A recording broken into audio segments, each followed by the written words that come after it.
Hey, ladies and gentlemen, this is Carmine Sabia for Explain America, and Vice President Kamala Harris just got exposed, and she's not going to like this one bit. Before we get started, please make sure you like, comment, share, and subscribe. Those little things really help us out, and they help our channel continue to grow.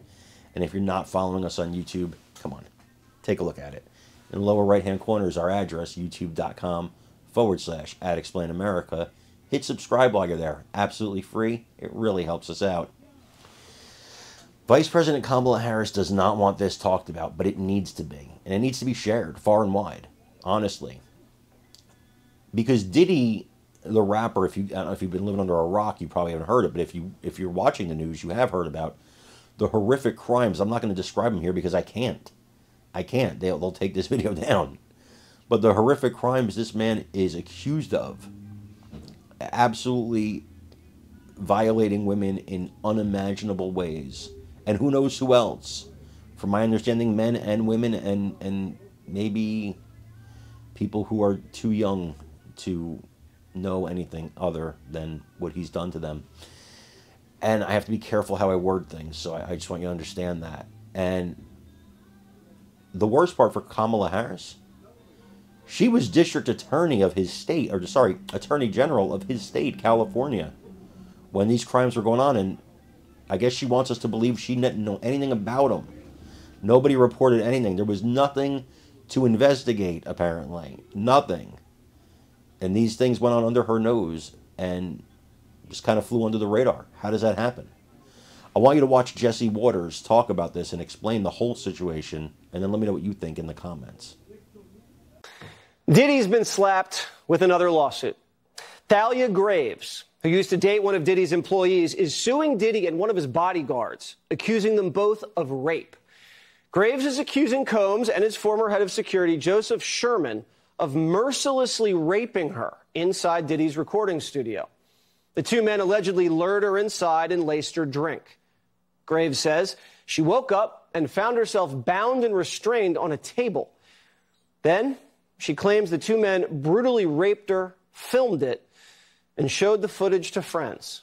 The internal pain after being sexually assaulted has been incredibly deep and hard to put into words. It goes beyond just physical harm caused by and during the assault.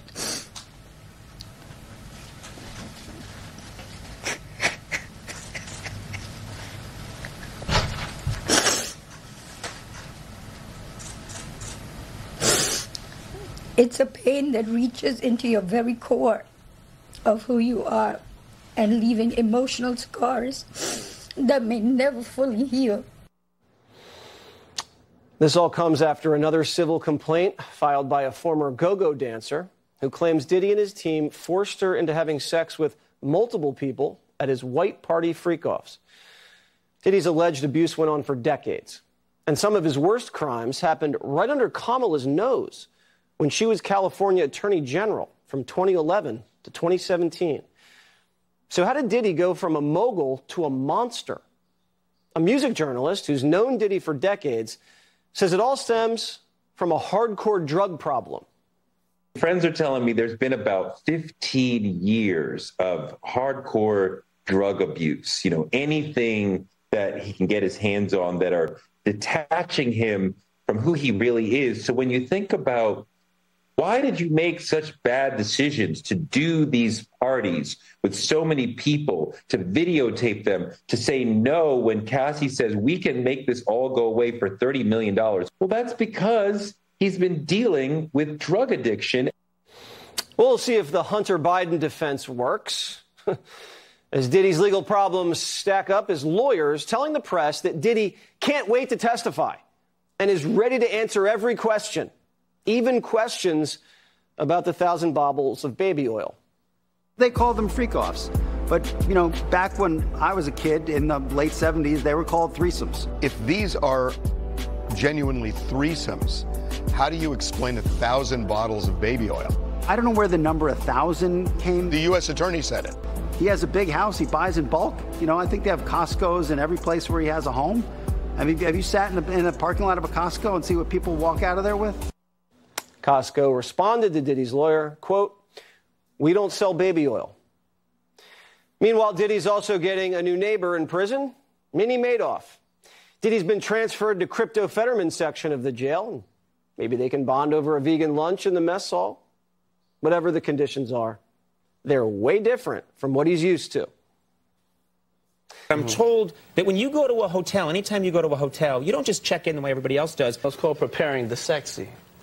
Preparing the sexy. Yes. What's preparing the sexy? I mean, when I walk in, I definitely take pride in being the originator of the preparation of the sexy. You know, I like lilies, I like white orchids, you know, roses, things of that nature. I'm into baths, you know, so I like my bath at the right temperature. It's just little things that I personally like. You know, I work hard, and I like my room to be sexy. Sure. The walls are closing in on Diddy, and now his hip-hop rival, 50 Cent, is producing a Diddy documentary for Netflix. We're just scratching the surface on this story, and we'll keep you posted. Fox News alert, we're following our storm chasers in Florida, where massive Category 4 Hurricane Helene is making